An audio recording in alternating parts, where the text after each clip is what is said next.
হরে কৃষ্ণ, জয় শিল Prabhupada. Welcome to Prabhupada kitchen, Prabhupada সৈনিক চ্যানেলে। আমি শ্রী গোবিন্দ কেশব দাস। আজকে একটি ভিন্নভাবে একটি রেসিপি নিয়ে এসেছি, একাদশীর স্পেশাল চানা মশলা। আপনারা খুব অল্প সময়ের মধ্যে এটা বানিয়ে নিতে পারবেন। আপনাদের হয়তো সময় নেই, তাহলে আপনারা খুব অল্প সময়ে এটা বানিয়ে নিন। একাদশী স্পেশাল চানা মশলা। ভালো লাগলে অবশ্যই সাবস্ক্রাইব করবেন এবং পাশে থাকা বেল আইকনটি বাজিয়ে দেবেন পরবর্তী ভিডিও পাওয়ার জন্য।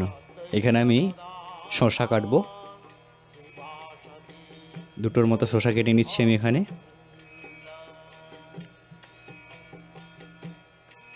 আপনারা ওইভাবে শসাটাকে সরু সরু করে কেটে নেবেন।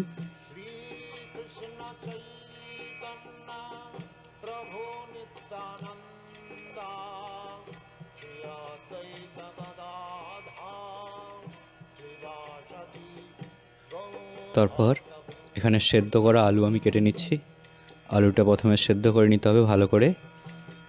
তারপর আলুটাকে এরকম ছোটো ছোটো করে পিস আকারে কাটতে হবে আপনাদেরকে চানা বানানোর জন্য। একদম ছোটো ছোটো কিমা করে আলুটাকে আমি এখানে কেটে নিচ্ছি।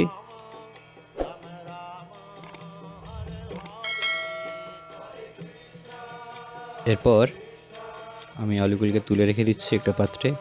তারপর আমি সানফ্লাওয়ার তেল নিয়ে নিচ্ছি এখানে, যেহেতু একাদশীর দিন অন্য আদার্স তেল খাওয়া উচিত নয়, সেই জন্য আমি সানফ্লাওয়ার অয়েল নিয়ে নিচ্ছি। তার মধ্যে গোটা জিরে অ্যাড করে দিয়েছি এবং ভালো করে জিরেটি ভেজে নিচ্ছি একদম লো ফ্লেমে।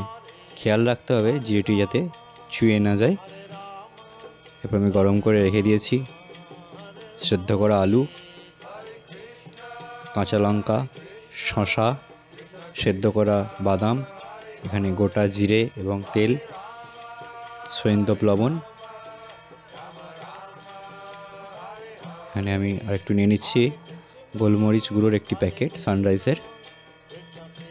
এরপর আমি চানা বানানোর জন্য আমি সেদ্ধ করা আলুগুলি কেটে রেখেছিলাম, ওগুলো নিয়ে নিলাম। তারপর আমি শসা দিয়ে দিচ্ছি পাটে পাটে। তারপর আমি সেদ্ধ করা বাদাম, কাঁচা লঙ্কা পরিমাণ মতো, যদি আপনারা একটু ঝাল বেশি খেতে চান তাহলে একটু বেশি লঙ্কা দেবেন। তারপর সৈন্দব লবণ, এরপর গোলমরিচ গুঁড়ো আমি এখানে অ্যাড করে দিচ্ছি। তারপর আমি জিরে তেল যে গরম করে রেখেছিলাম সেটা এখানে অ্যাড করে দিচ্ছি। তারপর সামান্য লেবুর রস আমি পুরোটা এখানে দিয়ে দিচ্ছি। যা যা শসা, আলু এবং বাদাম সেদ্ধ করা ছিল পুরোটা দিয়ে তার মধ্যে লেবুর রস দিয়ে আমি ভালো করে একটু মিক্স করে নিচ্ছি। সময় নিয়ে আপনারাও এভাবে সুন্দরভাবে মিক্স করবেন।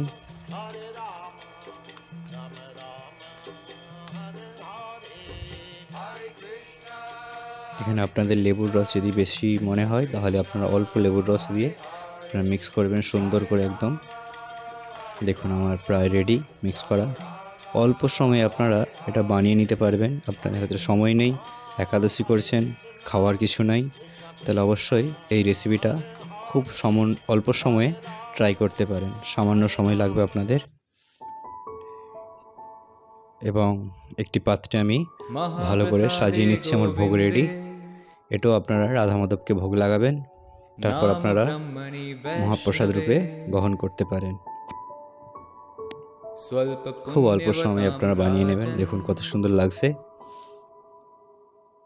একাদশী স্পেশাল চানা মশলা একবার ট্রাই করুন। তারপর একাদশী করার আর কোনো সমস্যা থাকবে না। আপনারা সহজে একাদশীর প্রসাদ বানিয়ে নিতে পারবেন এইভাবে।